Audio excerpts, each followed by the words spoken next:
ಗಂಡಿನ ಒಂದು ಇದರೊಳಗೆ ಅವರು 5ನೇ ನಂಬರು, ದೊಡ್ಡವರು ಸುರೇಂದ್ರ ಅಂತ ತಗೊಂಡು, 2ನೇವರು ಮಧುಕರ್ ಅಂತ ತಗೊಂಡು ನಾನು, 3ನೇವರು ವಿಜಯ್ ಕುಮಾರ್ ಅಂತ ತಗೊಂಡು, 4ನೇವರು ಕೃಷ್ಣ ಅಂತ ತಗೊಂಡು, 5ನೇವರು ಡಾಕ್ಟರ್ ಆಗಿದ್ದರು, 6ನೇವರು ಪದ್ಮನಾಭ ಅಂತ ತಗೊಂಡು ಇಲ್ಲಿದ್ದಾರೆ. ಅವರೆಲ್ಲ ನಾವು 3 ಜನ ಬೆಂಗಳೂರಿನಲ್ಲಿ ಇರ್ತೇವೆ, 3 ಜನ ಇಲ್ಲಿದ್ದರು. ಈಗ ಒಬ್ಬರು ಈ ಒಂದು ಇದರೊಳಗೆ ಕಡಿಮೆ ಆಗಿದ್ದಾರೆ. ಮತ್ತು 3 ಜನ ಅಕ್ಕಂದಿರಲ್ಲಿ ಸುಶೀಲಾ ಅಂತ ತಗೊಂಡು ಅವ್ರ ಮನೆಯಲ್ಲಿ ಯಲ್ಲಾಪುರಕ್ಕೆ ಕೊಟ್ಟಿದ್ವಿ, ಲಲಿತಾ ಅನ್ನೋರಿಗೂ ಯಲ್ಲಾಪುರಕ್ಕೆ ಕೊಟ್ಟಿದ್ವಿ. ಒಂದೇ ಮನೆ ಪಾಟಣ್ಕರ್ ಕುಟುಂಬಕ್ಕೆ. ಅಕ್ಕನವರು 2 ವರ್ಷದ ಹಿಂದುಗಡೆ ತೀರೋದ್ರು. ತಂಗಿ ಇಂದುಮತಿ ಅಂತ ತಗೊಂಡು ಟೆಲಿಫೋನ್ನಲ್ಲಿ ಕೆಲಸ ಮಾಡ್ತಾಯಿದ್ರು. ಅವರು ತಮಗೆಲ್ಲ ಅಂದರೆ ಹೊಸಬರಿಗೆ ಗೊತ್ತಿಲ್ಲ, ಆದರೆ ಹಳಬರಿಗೆ ಗೊತ್ತಿದೆ. ಅವರು ಸಾಧಾರಣ ಒಂದು 30 ವರ್ಷದ ಹಿಂದುಗಡೆ ಅವರು ತೀರೋದ್ರು. ಹಾಕೊಂಡು ಈ ಒಂದು ಇದರೊಳಗೆ ಡಾಕ್ಟರ್ ಬಗ್ಗೆ ಹೇಳ್ಬೇಕಂತ ಹೇಳಿದ್ರೆ, ಅವರು ಮೊದಲಿಂದಲೂ ಚಿಕ್ಕಂದಿನಲ್ಲಿ ಸ್ವಲ್ಪ ನಾವು ಅವರನ್ನು ಹೆಣ್ಣು ಮಕ್ಕಳ ಡ್ರೆಸ್ ಹಾಕಿ ಅವರನ್ನು ಸ್ವಲ್ಪ ಒಂದು 5-6 ವರ್ಷದವರೆಗೆ ಬೆಳೆಸ್ದಾಗೆ ಇದೆ. ಅವರು ವಿದ್ಯಾಭ್ಯಾಸದಲ್ಲೂ ಅಂದರೆ ತೀರಾ ಜಾಂಡ್ರೇನಲ್ಲ, ಚೆನ್ನಾಗಿ ಒಂದು 70-80% ಮಾರ್ಕ್ಸ್ ತಗೊಳ್ತಾ ಇದ್ದರು.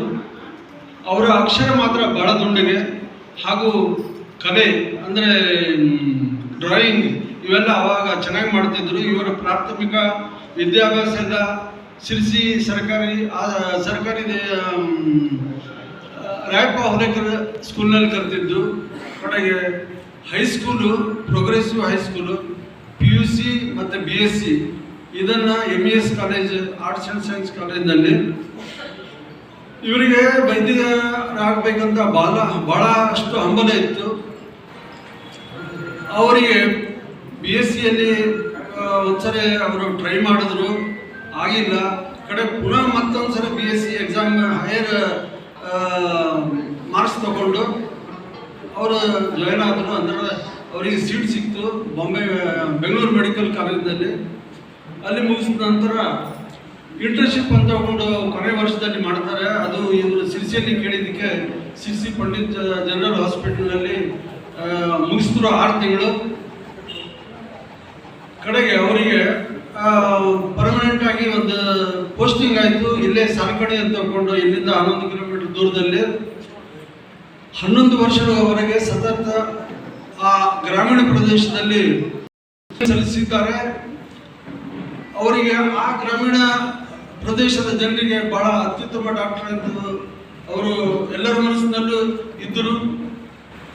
ನಂತರ ಹೈಯರ್ ಎಜುಕೇಷನ್ ಅವರು MS ಮಾಡಲಿಕ್ಕೆ ಬಿಜಾಪುರದ MB Patil college of medicals and research ಇದರೊಳಗೆ ಅವರು ಸರ್ಜರಿ ಸಬ್ಜೆಕ್ಟ್ ತಗೊಂಡು MS ಮಾಡಿದ್ರು. ಡೈರೆಕ್ಟ್ ಅವರಿಗೆ ಕಾರವಾರಕ್ಕೆ ಪೋಸ್ಟಿಂಗ್ ಆಯಿತು. ಕಾರವಾರದಲ್ಲಿ ಅವರು 7 ವರ್ಷದವರೆಗೆ ಅವರು ಅಲ್ಲಿ ಸೇವೆ ಸಲ್ಲಿಸಿದ್ರು. ಅಲ್ಲೂ ಅಷ್ಟೇ ಕಾರವಾರದ ಜನ ಅಂದರೆ ಬಡ ಜನ, ಮೀನುಗಾರರು ಇವರೆಲ್ಲ ಅವರಿಗೆ ಭಾಳ ಆ ಹಾಸ್ಪಿಟ್ಲಿಗೆ ಬಂದುಕೊಂಡು ಹೋಗುವ ಅವರ ಸೇವೆಯನ್ನು ತಗೊಳ್ತಾ ಇದ್ದರು. ಹಾಗಾಕೊಂಡು ಅವರ ಟ್ರಾನ್ಸ್ಫರ್ ಟೈಮ್ನಲ್ಲಿ ಎಲ್ಲರೂ ಸ್ಟ್ರೈಕ್ ಮಾಡಿಬಿಟ್ರು. ಸರ್ ನೀವು ಇಲ್ಲೇ ಇರಬೇಕು ಅಂತ ಹೇಳ್ಕೊಂಡು ಸರ್ಕಾರದ ಒಂದಿಗೆ ಅವರು ಇದನ್ನು ಸ್ಟ್ರೈಕ್ ಮಾಡಿದ್ರು. ಕಡೆ ನಂತರ ಅನಿವಾರ್ಯ ಆಯಿತು. ಯಾಕಂತ ಹೇಳಿದ್ರೆ ಫ್ಯಾಮಿಲಿ ಇಲ್ಲಿರೋದು, ಮಕ್ಕಳು ಇಲ್ಲಿರೋದು. ಕಾರವಾರದಲ್ಲಿ ಹೋದರೆ ವಾರಕ್ಕೆ ಒಂದ್ಸರಿನೋ 15 ದಿವಸಕ್ಕೆ ಒಂದ್ಸರಿ ಬರೋ ಹಾಗೆ ಇತ್ತು. ಆದ್ದರಿಂದ ಅವರು ಇಲ್ಲಿಗೆ ಬಂದು ಸಿರ್ಸಿ ಗೌರ್ಮೆಂಟ್ ಹಾಸ್ಪಿಟಲಲ್ಲಿ ಅವರು ಸರ್ಜನ್ ಆಗಿ, ಜನರಲ್ ಸರ್ಜನ್ ಆಗಿ ಇಲ್ಲಿ ಇದ್ದರು. ಆದರೆ ಒಂದು ತಾವು ನಿರೀಕ್ಷಿಸಿರ್ಬೋದು, ಅವರೊಂದು 4-5 ಡಾಕ್ಟರ್ಸ್ ಕೊಠಡಿ ಇದ್ದಲ್ಲಿ ಬಾಕಿ ಕೊಠಡಿಯಲ್ಲಿ ಒಂದೆರಡು ಜನ ಇರ್ತಿದ್ರು. ಇವರು ಇದಕ್ಕೆ ಒಂದು 25-30 ಜನ ಯಾವಾಗಲೂ ಕ್ಯೂದಲ್ಲಿ ಇರ್ತಿದ್ರು. ಅವರನ್ನು ಮಾತಾಡಿಸ್ಲಿಕ್ಕೆ ನಾವು ಹೋದರೆ ನಾವು ಪರ್ಮಿಷನ್ ತೊಗೊಂಡು ಹೋಗ್ಬೇಕಾಗಿತ್ತು. ಇಲ್ಲಾಂದರೆ ಜನ ಗಲಾಟೆ ಮಾಡ್ತಾರೆ. ನಾವು ಡೈರೆಕ್ಟ್ ಒಳಗಡೆ ಹೋದ್ರೆ ಅವರು ಕೆಲವೊಮ್ಮೆ ನಮಗೆ ಬ್ಯಾಂಡೇಜ್ ಎಲ್ಲ ಮಾಡ್ತಾರಲ್ಲ, ಇಂಜೆಕ್ಷನ್, ಅಲ್ಲಿಗೆ ನಾವು ಕರೆಸಿ ಮಾತಾಡ್ತಿದ್ರು. ಭಾಳ ಜನ ಆದರೂ ಅವ್ರು ಎಷ್ಟು ಸಿಂಪಲ್ ಅಂತ ಹೇಳಿದ್ರೆ, ಯಾರಾದ್ರು ಬಂದರು, ಸರ್ ಹೀಗೆ ಆಗ್ತದೆ ಪರಿಚಯದವರು, ಅಲ್ಲೇ ಹೋಗುವಾಗಲೇ ಚೀಟಿ ಬರೆದು ಕೊಟ್ಬಿಡೋರು. ಇಂತಿಂದ ಪ್ರಿಸ್ಕ್ರಿಪ್ಷನ್ ತಗೊಳ್ಳಿ ಅಂತ ತಿಳ್ಕೊಂಡು ಹಾಕೊಂಡು ಇಲ್ಲೇ ಜನ, ನಮ್ಮ ಜನ, ಬಡ ಜನ ಇವರೆಲ್ಲರಿಗೂ ಚಿರಪರಿಚಿತ. ಅವರು ಎಲ್ಲರ ಹೃದಯದಲ್ಲಿ ಇದ್ದಾರೆ ಅಂತ ತಗೊಂಡು ನಿಮ್ಮೆಲ್ಲರ ಇಲ್ಲಿ ಕೂಡಿ ಬಂದದಕ್ಕೆ ಸಾಕ್ಷಿಯಾಗಿದೆ. ಅದು ಅನಿವಾರ್ಯ. ಅಂದರೆ ಈ